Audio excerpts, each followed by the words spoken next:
I'm using the S24 Ultra. I installed the latest update that came out, which made big waves, mega update. But I can show you um, not much improvements have been made. I'll start with the first one-time lens against the sunlight. As you can see, the dynamic range still hasn't improved a lot. Has been suffering since S23 Ultra. S24 Ultra dynamic range hasn't improved. I feel S22 Ultra dynamic range was much better. Let's go with the ultra wide, and I feel it's same, probably consistent, but again same. Pictures look a little bit more watercolorish, a little bit of over sharpening going on, but again a lot of noise when you zoom in on a photo.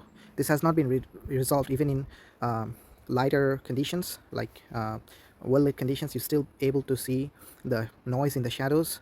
Has been going on from since 23 Ultra and 24 Ultra.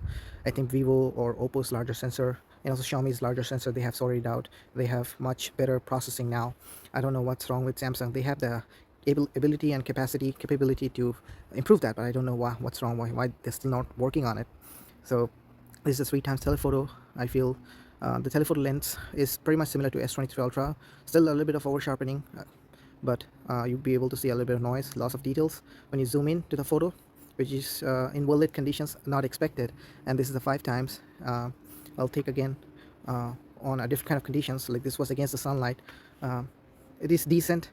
I would say 5x is much better than the 3x. The 5x lens is much better because of the better megapixel count. It produces better details than 3x. So I'll take a 5x picture of this, the tree here. I will show you the details are much better than the 3x. You can see details are preserved. The grass is tad too green because of the oversaturation, which is very similar to Samsung processing. They're a little more on the vivid side, but 3x camera, I feel not much improvements. Similar to S23 Ultra, a lot of noise compared to the 5x. You see less noise. 5x camera is so much, 5x lens is so much better than 3x. I don't know why they still have a lot of noise on 1x and also ultra wide as well as the 3x. They need to really work on improving the lens and also the processing. Things get interesting in a little bit artificial lighting conditions indoor. I'm going to show you now. So here I'm taking indoor condition photos here just to see if the grains are managed in artificial lighting conditions. You see the background is not exposed properly. Once you zoom in, you see a lot of noise in the shadow areas, the white areas as well. It's just 3:27 p.m. But again, this is something Samsung messed up. It's more pronounced with ultra wide. I can show you here. Even a lot of noise in the ceiling, lights, because of a very small sensor and 12 megapixel camera. 3x and 5x. I'm going to show you 5x the dynamic range.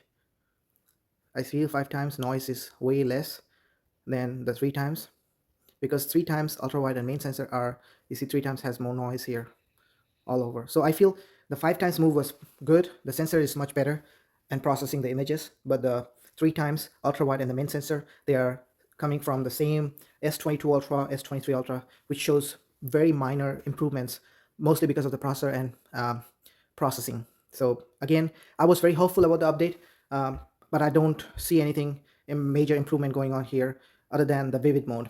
I can show you here on the display. Now you see basically a little more pronounced difference between the vivid and the natural mode.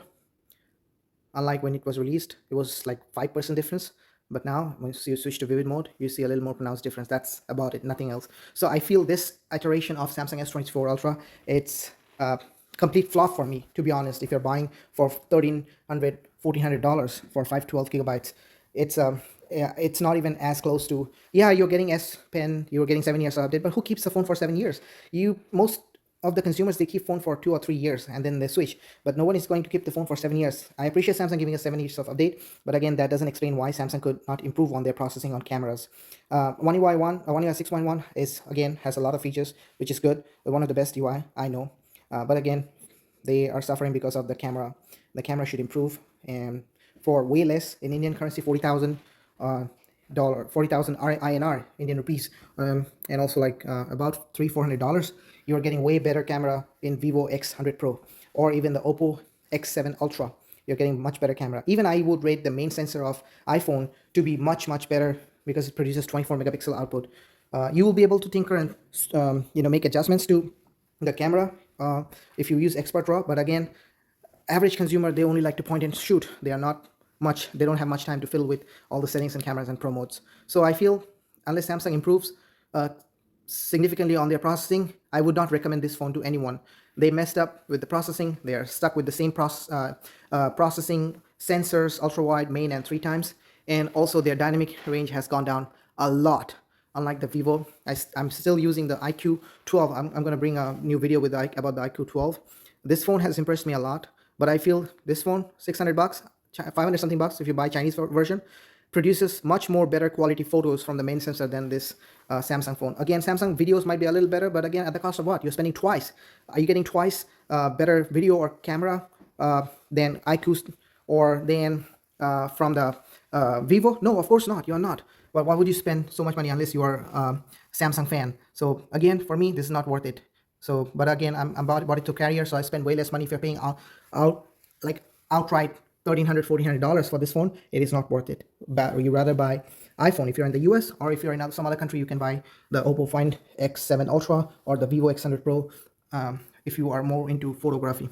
All right, I hope it gave you some insight. I would bring some good quality content about the Vivo. I'm waiting for the Vivo X100 update. Once I get the update, I'll bring a follow-up video, and I'll also bring a new video about the IQ 12. Okay, take care. Peace out.